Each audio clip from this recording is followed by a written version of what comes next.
Hello student, कैसे हैं आप सब। एक बार पुनः से कोचिंग क्लासेस पर स्वागत है। और क्लास 12 केमिस्ट्री एनसीईआरटी में आज का टॉपिक है आर्हीनियस समीकरण। देखिए, आर्हीनियस समीकरण बहुत ही महत्वपूर्ण है, ध्यान दीजिएगा। और बहुत सारे बच्चे गलती भी करते हैं, ठीक है। कभी कभी आ जाता है आर्हीनियस समीकरण लिखिए और ग्राफी निरूपण, और कभी कभी इतना लंबा चौड़ा क्वेश्चन आता है कि आर्हीनियस समीकरण को सीधी रेखा में समीकरण के रूप में लिखिए और इस समीकरण में ग्राफ ढाल क्या होगा ये भी बताना है। साथ में स्टूडेंट किसी अपघटन अवक्रिया के लिए 1/t तथा log के बीच खींचे गए ग्राफ से वक्र का ढाल माइनस कितना है 9920 मतलब 9920, ठीक है, प्राप्त हुआ तो क्रिया में सक्रियण ऊर्जा की गणना कीजिए। तो मेन हमारा टॉपिक है प्यारे भाइयों आर्हीनियस समीकरण। तो आर्हीनियस समीकरण समझने के पहले कुछ बेसिक चीजें मैं चर्चा करूंगा जो कि आप लोगों को भी समझना जरूरी है। जैसे हम सबसे पहले बात करते हैं प्यारे भाइयों, जो आर्हीनियस समीकरण है वो किसी भी रासायनिक अभिक्रिया से संबंधित है। अब जो रासायनिक अभिक्रिया में प्यारे भाइयों कोई ना कोई अणु परमाणु तो भाग लेंगे तभी तो अभिक्रिया संपन्न होगी। तब आर्हीनियस ने अपने जो अभिक्रिया के दर है उसमें ताप के प्रभाव से संबंधित गुणात्मक एवं मात्रात्मक अध्ययन किया और सिद्धांत प्रतिपादित किया, जिसके अनुसार यहां पर मैं थोड़ा सा आपको चर्चा करूंगा। पहला नंबर में यदि आप बात करूं कि क्या बताया आर्हीनियस ने कि जैसे कोई अभिक्रिया संपन्न हो रही है स्टूडेंट, क्या अभिक्रिया, अभिक्रिया में क्या होंगे अणु, क्या होंगे अणु, थोड़ा समझने की बात है यहां पर। तो अभिक्रिया में क्या होंगे अणु जो रासायनिक अभिक्रिया में भाग लेंगे, ठीक है, समझ रहे हैं ना। तो स्टूडेंट जैसे हम किसी पदार्थ को हम अभिक्रिया संपन्न कराते हैं तो सभी के सभी अणु किसी रासायनिक अभिक्रिया में भाग नहीं लेते। आपका जो भी पदार्थ है अभिकारक का जो भी जितना भी वहां पे अणु की मात्रा है वो सभी के सभी अणु भाग नहीं लेते। ये किसने बताया, आर्हीनियस ने बताया। आर्हीनियस ने क्या बताया कि जब कोई भी रासायनिक अभिक्रिया संपन्न हो रही होती है तो अभिकारक में जितने अणु हैं 100% सभी के सभी भाग नहीं लेते। ये पहला है। अविग्रहित है, लिखते चल रहा हूं तो लिख लो, है ना। यहां पर मैं नहीं करा रहा प्यारे भाइयों, मैं डायरेक्ट यहां पर आपको आर्हीनियस समीकरण कराऊंगा। तो पहला उन्होंने यही बताया कि सभी अणु भाग नहीं लेते। अब जो अणु भाग लेंगे उन्हें सक्रिय अणु कहा गया। क्या, सक्रिय मतलब स्टूडेंट 100% में मान के चलते हैं 15% अणु रासायनिक अभिक्रिया में भाग लिए तो वो जो कहलाए वो क्या कहलाए, सक्रिय अणु। तो दूसरा कंडीशन, पहला नंबर क्या बताया उन्होंने कि रासायनिक अभिक्रिया में अभिकारक के सभी अणु भाग नहीं लेते। दूसरा नंबर बता दिया कि जो भी अणु रासायनिक क्रिया में भाग लेते हैं उन्हें सक्रिय अणु कहा जाता है। और तीसरा नंबर में बताया स्टूडेंट जो अणु भाग नहीं ले रहे हैं उसको हम क्या बोलेंगे, निष्क्रिय अणु। सबका नाम अलग अलग दिया कि जो भी अणु भाग ले रहे हैं उन्हें सक्रिय अणु कहते हैं और स्टूडेंट जो अणु भाग नहीं लेते उसे निष्क्रिय अणु कहते हैं।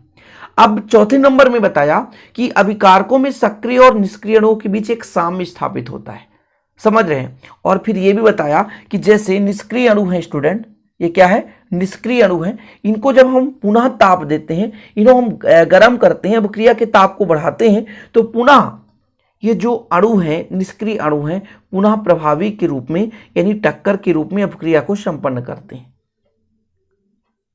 ठीक है, क्लियर है। मतलब जो निष्क्रिय अणु है ऊष्मा को अवशोषित करके पुनः सक्रिय अणु में बदल जाते हैं।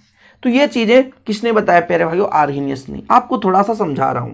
आर्हीनियस ने अपने प्रायोगिक सिद्धांत पर मतलब गुणात्मक और मात्रात्मक अध्ययन किया और एक सिद्धांत में कुछ अविग्रहित दे दिए कि जो भी रासायनिक अभिक्रिया संपन्न हो रही है उसमें अभिकारक के सभी अणु भाग नहीं लेंगे, कुछ अणु निष्क्रिय के रूप में रहते हैं।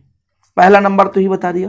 दूसरा में बताया कि जो अणु अभिक्रिया में भाग ले रहे हैं उन्हें सक्रिय अणु कहा गया और जो अभिक्रिया अणु जो है भाग नहीं ले रहे हैं उन्हें निष्क्रिय अणु कहा गया। तीन हो गए, जो भाग ले रहा उसे सक्रिय और जो अणु भाग नहीं ले रहा उसे निष्क्रिय कहा गया। और बताया कि सक्रिय और निष्क्रिय भी एक दोनों के बीच एक साम्य स्थापित होता है, समझ रहे हैं। मतलब निष्क्रिय अणु सक्रिय में भी बदल सकता है और सक्रिय अणु निष्क्रिय में भी बदल सकता है। और एक चीज और बताया कि जैसे जैसे हम अभिक्रिया में ताप बढ़ा दें तो अभिक्रिया में ताप बढ़ाने से प्रभावी टक्कर बढ़ेगा और प्रभावी टक्कर के कारण अभिक्रिया तेजी से संपन्न होगी। और फिर लास्ट नंबर 6 नंबर में बताया कि किसी भी निष्क्रिय अणु को यदि हम ताप दे दें तो वो ऊष्मा को अवशोषित करता है और सक्रिय अणु में बदल जाता है। जैसे स्टूडेंट आप शांत हैं, आपको एनर्जी मिल जाए, आपके अंदर हुंकार भर दी जाए तो आप पढ़ाई करना शुरू कर दोगे। उसी प्रकार से निष्क्रिय अणु है उसमें यदि हम ताप बढ़ा दें तो ऊष्मा को अवशोषित करता है, ताप को अब्जॉर्ब करता है और ऊष्मा अवशोषित करके सक्रिय अणु में बदल जाता। तो ये आर्हीनियस ने बताया और फिर उन्होंने एक समीकरण दिया। आर्हीनियस ने समांगी गैसीय अपक्रिया में ताप में होने वाले परिवर्तन से वेग स्थिरांक के में होने वाले परिवर्तन को निम्न समीकरण द्वारा दर्शाया। अब भैया ये आर्हीनियस ने दे दिया, उसी के आधार पर हम पढ़ेंगे।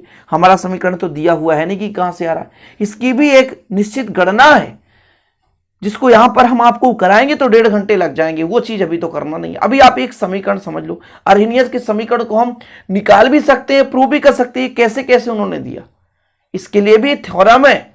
लेकिन स्टूडेंट आपको यहां पर आर्हीनियस समीकरण करना है। ठीक, इतना क्लियर है। यहां से आगे कहानी शुरू कहते हैं। यह इसे ही हम क्या कहते हैं, आर्हीनियस समीकरण। इसे आर्हीनियस समीकरण कहते हैं। और क्वेश्चन में कुछ और पूछा है प्यारे भाइयों, जो कि आपको बारीकी समझना है। जहां पर यदि हम बात करें, थोड़ा सा और लिख लें, जहां ए क्या है स्टूडेंट, आवृत्ति कारक है, आवृत्ति कारक है।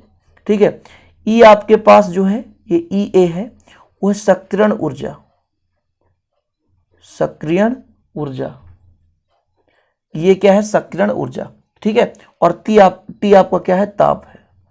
टी क्या है, ताप। ओके, तो तीन चीजें, ए क्या है, आवृत्ति कारक है, ए है सक्रियण ऊर्जा, और टी क्या है, ताप है। इतना क्लियर स्टूडेंट। अब दोनों पक्षों में लॉगरिथम लेने पर, तो इतना आपको लिख लेना है, समीकरण के दोनों पक्षों में लॉग लेने पर। लॉग लेंगे स्टूडेंट, तो चाहे हम लॉग डायरेक्ट ले लें और चाहे हम इनके फॉर्म में लेते हैं, तो हम डायरेक्ट लॉग ले लेते हैं। ठीक है, कुछ बुक में स्टूडेंट लॉग नहीं रहता, लॉग ई बेस में है, के बराबर यहाँ पर लॉग ले लेते हैं, और ए है भी स्टूडेंट, फिर ई पावर माइनस ई ए अपॉन आर टी। थोड़ा सा समझेंगे बेसिक से प्यारे भाइयों, कोई दिक्कत नहीं है। लॉग प्रॉपर्टी होता है, लॉग प्रॉपर्टी क्या होता है, इधर तो रहने दो।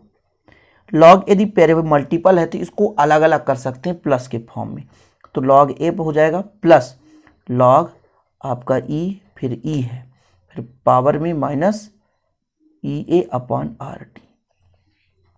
यहाँ पर मैं आपको बता दूं कि log m इंटू एन बराबर होता है log m plus log n।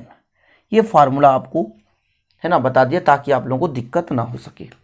ठीक है स्टूडेंट, इतना क्लियर है आपको, कंप्लीट यहाँ तक जानकारी। अब आपको यहाँ पर log के रहने देना है। फिर स्टूडेंट इसको क्या करना है, log e है बेस में, जो पावर में होता है प्यारे भाइयों ध्यान रखिएगा, जो भी पावर में होता है लॉग प्रॉपर्टी में, तो सामने आकर मल्टीपल हो जाता है।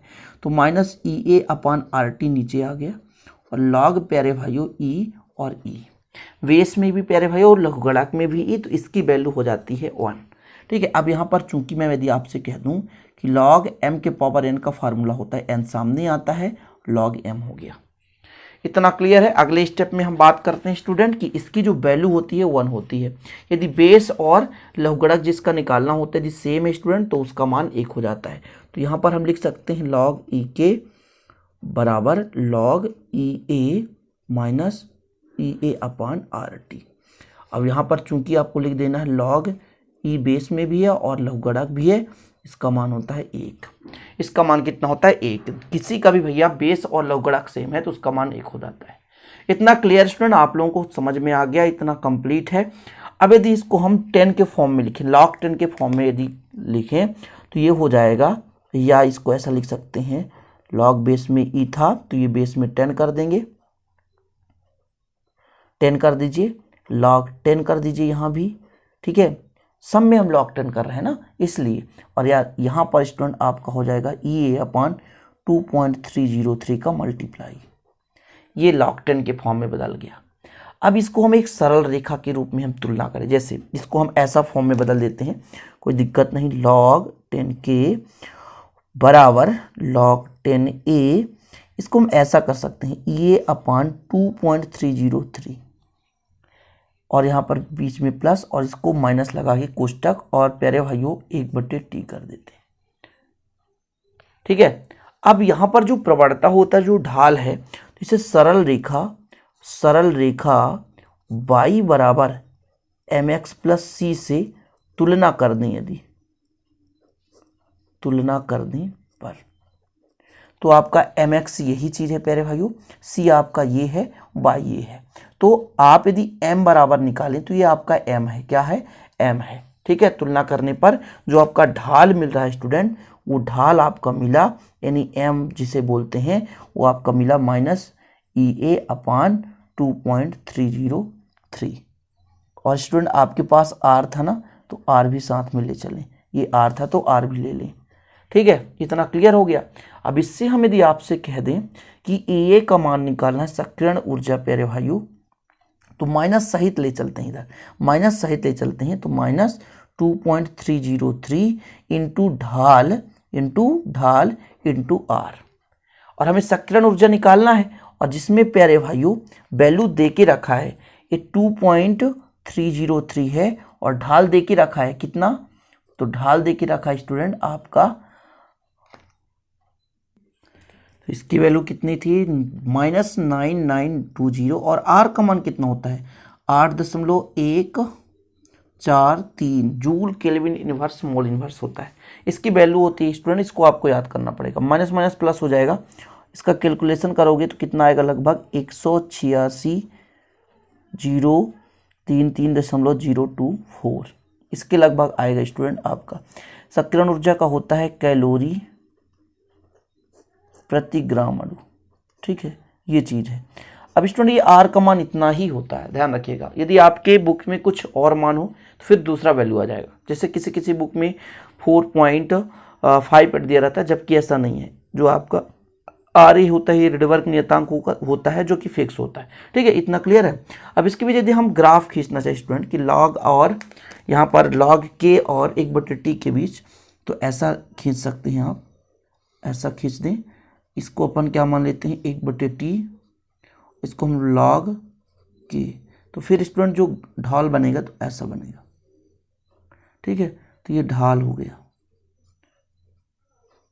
EA बराबर, सॉरी E बस कर लो, तो E बराबर -EA आया था अपान 2.303 r। ये यदि आपको ग्राफ बनाना है तो ग्राफ खींच सकते हैं।